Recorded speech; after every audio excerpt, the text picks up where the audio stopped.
देखो पिछली बार हम लोग कहाँ तक पढ़े थे, नदी घाटी की सभ्यता आप लोग को करवा दी थी ना। कौन कौन सी सभ्यता थी, उसके कितने बीसी से कितने बीसी तक किस सभ्यता का अस्तित्व रहा। आज हम लोग उसके और आगे उसको पढ़ेंगे। एक रिवीजन कर लेते। नदी घाटी की सभ्यता, पहले जितनी सभ्यता थी केवल उसे विषय पढ़े थे, एक बार हम रिवाइज कर लेते हैं। और 6ठी शताब्दी तक हम लोग इस यहाँ से चलते हुए 6ठी शताब्दी तक आएंगे। चलो, नदी घाटी की सभ्यता में कौन कौन सी सभ्यताएं थी और कितने बीसी से कितने बीसी तक, मतलब ईसा पूर्व तक कौन अस्तित्व में रहा, कब तक रहा। ठीक है, चलो। हड़प्पा सभ्यता, पहली सभ्यता का नाम क्या था? हड़प्पा सभ्यता। हड़प्पा स्थान का नाम था, उस पहला स्थान वही था, इसलिए उसको हड़प्पा बोलते। एक्चुअली क्या है, सिंधु घाटी की सभ्यता ना। किस नदी के किनारे हुई थी? सिंधु नदी के किनारे। और जब स्थल खोजा गया तो सबसे पहले हड़प्पा स्थान पे जब उत्खनन करता खोज रहे थे तो हड़प्पा जगह पे इनके सारे साक्ष्य पुरातत्व आर्कियोलॉजिस्ट जो थे मिला, तो उस जगह का नाम हड़प्पा था, इसलिए उसका नाम ही उस सभ्यता को उसको नाम दे दिया हड़प्पा सभ्यता का। जबकि ये सभ्यता कौन सी है? सिंधु घाटी की सभ्यता। तो हम हड़प्पा सभ्यता बोले, सिंधु घाटी की सभ्यता एक ही है। तो बताओ, हड़प्पा सभ्यता का अस्तित्व कब से कब तक था? 2500 बीसी 1500। हाँ, 2500 बीसी से 1520 बीसी तक। फिर अच्छा, इससे भी पहले की सभ्यता, हड़प्पा से भी पुरानी सिविलाइजेशन जो थी वो थी मेसोपोटामिया, है ना। मेसोपोटामिया ये अपने एशिया के, मतलब मध्य एशिया के साइड में, यूनान की तरफ में।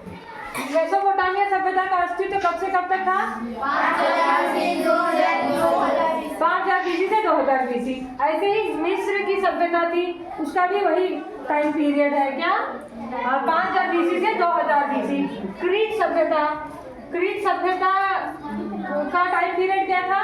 3000 बीसी से 1500 बीसी। और चीन की सभ्यता लगभग किस टाइम पीरियड में अस्तित्व में आई? 2500 ईसा पूर्व। अच्छा, उसके बाद जब 2500 बीसी तक हम लोग आ गए, इसके बाद अब वैदिक काल अस्तित्व में आया। ठीक है, वैदिक काल अस्तित्व में आया। तो वैदिक काल का टाइम पीरियड क्या था? 1500 बीसी से 600 बीसी तक, मतलब 6ठी शताब्दी तक ये चले आए। इस प्रकार हमको कहाँ तक पहुँचना है? वहाँ तक पहुँचना है। जब ईसा मसीह का जन्म हुआ था हमें, तो वहाँ तक पहुँचना है ना। अभी तो अभी हम कहाँ तक पहुँचे हैं? 1500 बीसी। वैदिक काल को भी 2 भागों में बांटा गया था। वैदिक काल को 2 भागों में बांटा गया था। पहला ऋग वैदिक काल और दूसरा उत्तर वैदिक काल। ऋग वैदिक काल का टाइम पीरियड क्या था? 1500 बीसी 1000 बीसी तक।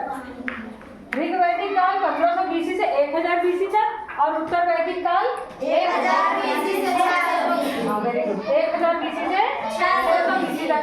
यहाँ तक देखो, इसके डिटेल में आपको अलग से वैदिक काल लेके पढ़ाऊंगी, तो वो उसकी डिटेल में बताऊंगी।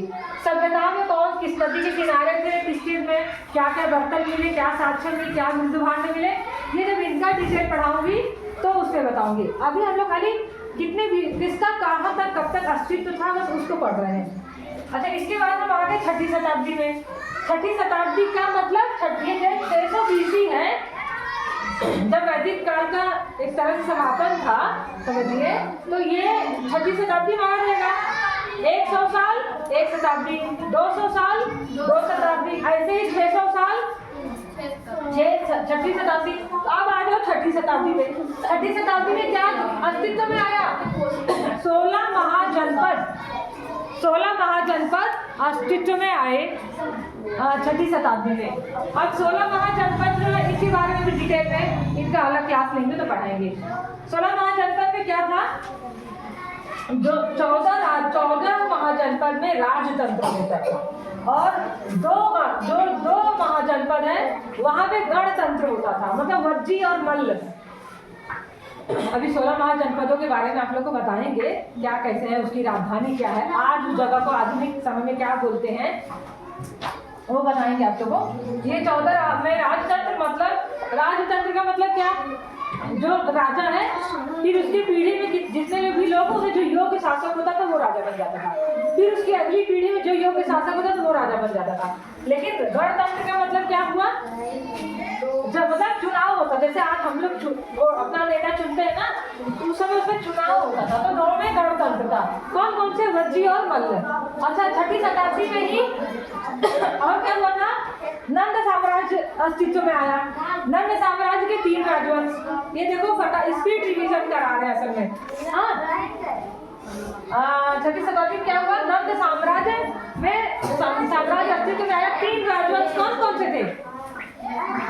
हर्यक वंश, दूसरा शिशुनाग वंश और तीसरा नंद वंश।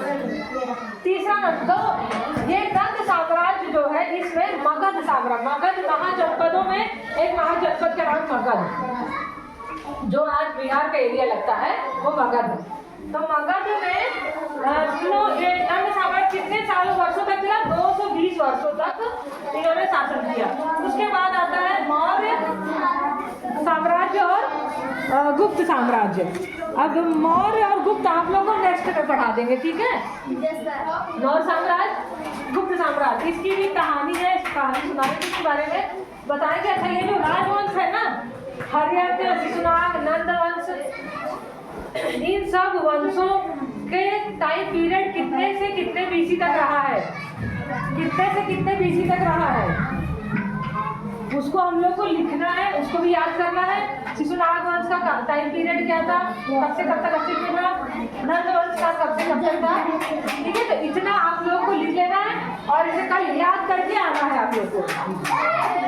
इसके पहले जो नदी घाटी में सभ्यता लिखवाई और जो महाजनपदों के नाम लिखाए, इसे आप लोग को नोट करना, याद करके आना, ठीक है?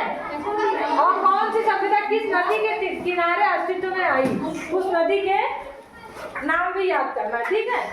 अब इसके बाद मौर्य और गुप्त, इसके अगले नेक्स्ट वीडियो में आप लोग को देखने को मिलेगा, ठीक है? जैसे आप लोग का उसमें रिवीजन हो जाए। समझ में आया?